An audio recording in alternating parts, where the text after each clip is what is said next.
Chers Africains, chers Togolais, chers amis, je vous salue. Merci de nous assister par vos conseils et surtout de nous galvaniser, de continuer dans la voie pacifique par tout ce que nous avons appelé dès le début de cette année 2021 la vitrine de Camusali. Nous sommes au numéro 8. Chers amis, vous et moi avions lu et écouté la sortie combien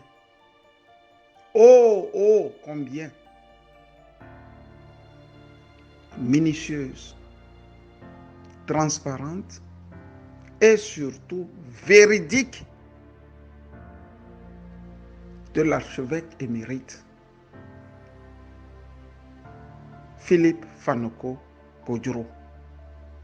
Par le passé, nous avions pris sur nous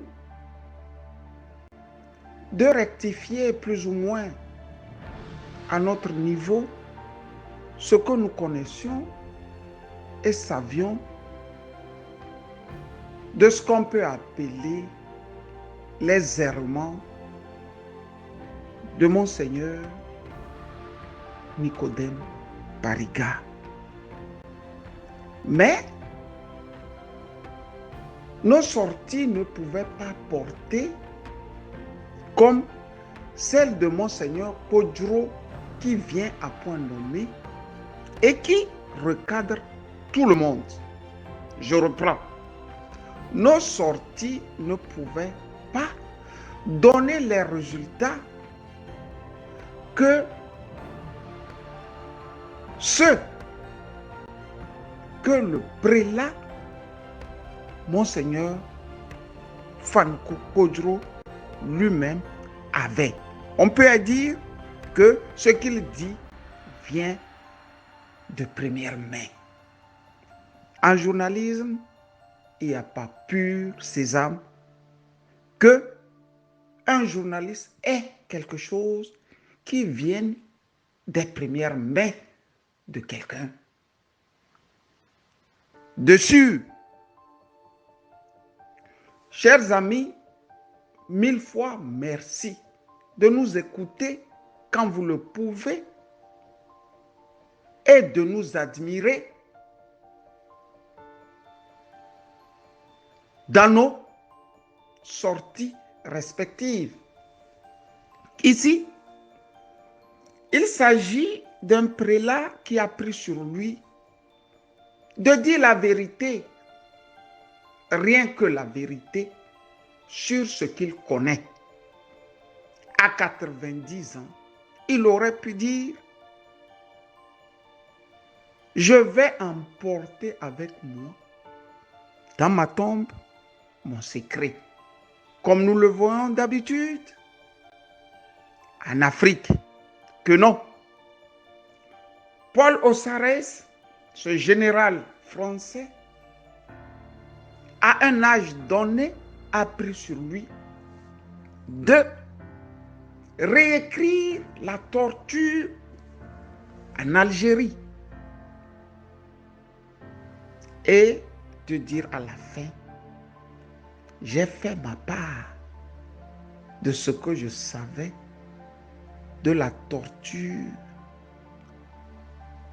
de mon pays, la France, sur des citoyens du monde appelés Algériens qui n'aspiraient qu'à la paix. C'est ce travail de Paul Ossarès, du général Paul Ossarès, que le prélat a bien voulu aussi faire au Togo. C'est un exercice pas facile dans une dictature qui a pratiquement laminé le subconscient collectif au point de faire du Togolais quelqu'un de gling-gling. Il est désormais connu au Togo que le Togolais ne pense pas loin. Il a raison. Il veut survivre. Et la survie veut aussi dire la compromission et parfois même aller jusqu'à la trahison. Pour parler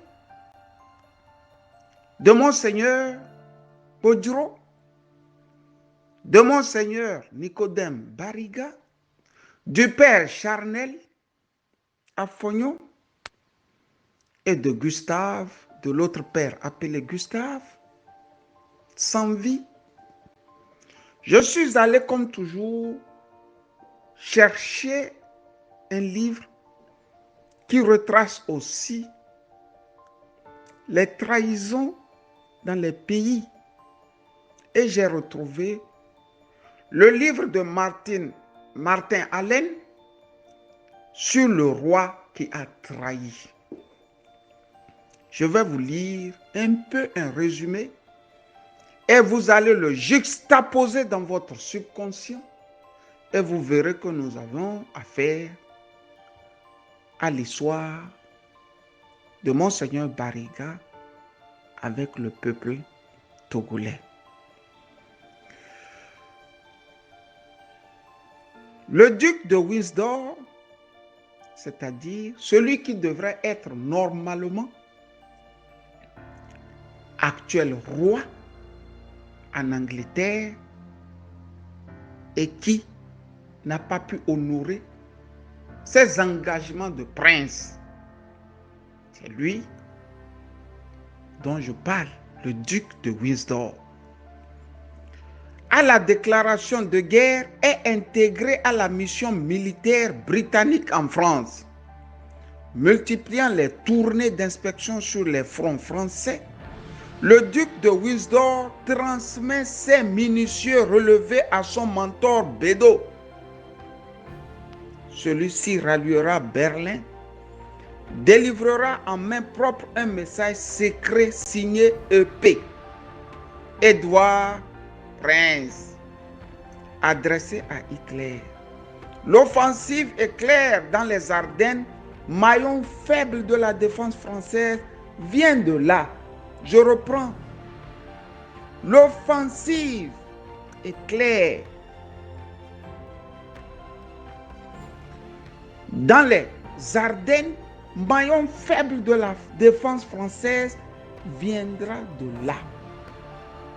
Ce qui veut dire que le rôle du duc de Windsor, Édouard, était de trahir son propre pays au profit des nazis. Plus loin, à la chute de la France, le duc de Windsor fut pari pour l'Espagne de Franco, puis le Portugal de Salazar ou Rudolf Hess. Pour ceux qui ne connaissent pas Rudolf Hess, c'est le patron des patrons de ce qu'on peut appeler le nazisme. Entre-temps, on a même dit que c'est lui qui devrait succéder Hitler au cas où il venait à mourir. De Salazar ou Rudolf Hess en personne vient le presser de gagner un pays neutre pour y prêcher la reddition de l'Angleterre aux abois. Il faudra toute l'intransigeance de Churchill pour que le duc de Windsor s'exile aux Bahamas. Chers amis, ce n'est pas un hasard si l'Église catholique a abondé dans le même sens, disant aux Togolais de s'aligner, comme Victor Toméga nous a aussi dit. Venez vous aligner. Venez vous aligner. Les autres qui ont gagné devraient désormais s'aligner derrière ceux qui n'ont pas gagné. On a entendu Bariga dire, qu'est-ce qu'on peut faire? Alignez-vous, les carottes sont cuites. C'est celui-là qui dirige. On va faire comment? C'est le message que l'Église catholique nous a toujours délivré. Vous voyez bien que ce que Barriga fait avec ses comparses, comme le père Afognon et le père Gustave Sanvy, est ce que le duc de Windsor avait fait contre son pays. Revenons maintenant à la vitrine proprement dite de ce jour. C'est un élégant podro du haut de ses 90 ans que nous avons tous lu hier, écouté par vidéo interposée. Dans sa pêle-mêle, il prend sur lui de rectifier la vérité, de dire la vérité. Il va même jusqu'à fuiner et nous raconter ce que peut-être personne au Togo ne connaît, si ce n'est lui et Monseigneur Barriga. C'est-à-dire, il a fabriqué Monseigneur Barriga. Il est allé au Vatican le ramener, faire de lui un évêque respecté. Et pour cela, il l'appelle mon fils. Tu sais tout le bien que je porte pour toi. Mon fils, tu sais tout le bien que je porte pour toi. Pêle-mêle, il décrit les négociations qui devraient se faire sous les auspices de Monseigneur Nicodème Barriga. La petite question que nous sommes amenés à nous poser est celle-ci. Mais si c'est unir RPT ou RPT unir, prenez le bout de la lorgnette où vous êtes. Vous comprendrez que ce n'est pas au moins la dynamique qui cherchait les négociations, mais bien le RPT unir. À partir du moment où vous avez gagné, c'était à la dynamique de venir vers vous pour des négociations, pour des postes. Que nenni. C'est le RPT unir qui vient, qui dit, nous voulons parler. D'abord, Atchadéji s'est essayé à cet exercice. Quand le journaliste que je suis a repris ces lignes, vous avez entendu et lu le tollé que ça a pris dans la cité. Il a lâché une cohorte de primitifs qui ont tous dit que j'avais menti. Aujourd'hui, ce n'est plus un mensonge. Au moins, reconnaissez à Camus Ali ce qui est à Camus Ali, cette vérité qui dit que Monsieur le ministre était bien là et il a bien dit, nous savons que tu as gagné. Cher Agbéomi Kodjo, mais il faudra qu'on parle. Quand on a gagné, on ne négocie plus sa victoire. Plus loin, c'est l'archevêque himself, en personne, qui prend sur lui d'approcher les deux tendances des élections du 22 de 2020. Il fallait qu'on trouve un consensus pour que le Togo ne sombre point. La suite, quelqu'un a bien trahi. Monseigneur Fanoko a pris sur lui de dire tout cela qui était là. Un comité de sages, de vieux ministres, qui ont la plupart plus de 75 ans. Lui, Podjoro, qui a plus de 90 ans. Et beaucoup de jeunes comme Marc Mondi et les autres. La suite de ce mélodrame, très proche d'une pièce théâtrale de Shakespeare, nous donne des sueurs froides. RPT Unir comprendra que le piège était là. Une telle réunion voudrait dire que le peuple maintenant est convaincu de la victoire d'Agbemi Kodjo. On a vite fait de catapulter cette réunion en larguant plutôt des gaz lacrymogènes dans la maison de celui qui a gagné. Voilà la vérité. Et Monseigneur Kodjo nous le dit. Vous l'aimez ou pas, elle est cruelle. Elle est cruelle, la vérité. C'est comme la loi. La loi est cruelle. Ce n'est pas parce qu'elle ne vous avantage pas qu'elle n'est plus la loi. Monseigneur va plus loin et nous détaille comment les choses se sont passées du haut vers le bas. Chers amis, le zèle de Père Afognon est décrypté.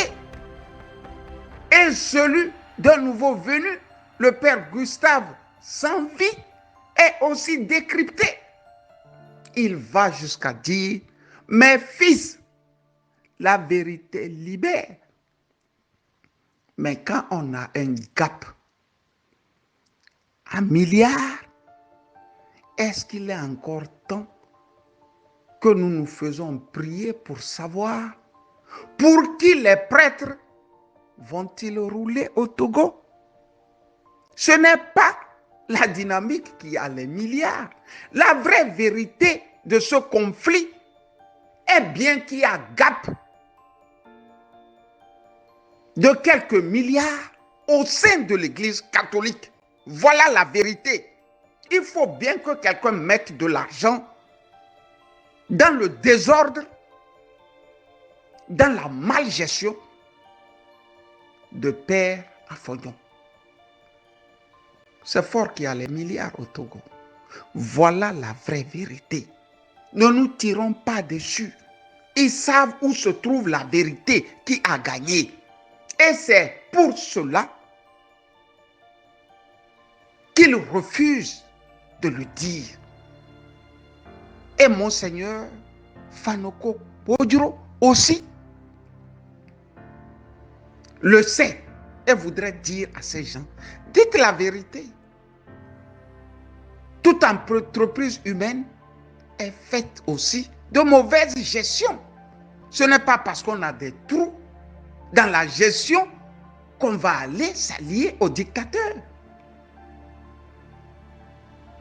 Il faut remettre à Agbemi Kodjo ce qui est Agbemi Kodjo et à Dieu ce qui est à Dieu. À la dynamique Podjoro ce qu'il appartient, c'est-à-dire sa victoire, et que le Togo passe à autre chose. Sinon, point de salut. La preuve est que le Togo est bien bloqué. Ce pays est bloqué, vous le voulez ou pas. Si vous ne le débloquez pas, ce sont les pays qui vont connaître après le Covid-19 les mouvements les plus terribles. Et ces mouvements vont emporter Faure Gnassingbé s'il ne prend sur lui de sortir par la tête haute, par la grande porte. Ceci dit, je vous salue et vous souhaite un agréable mercredi et bon travail à tous les courageux, qu'ils soient du Togo, de Côte d'Ivoire, d'Allemagne, du Burkina ou encore des États-Unis. Camus Ali.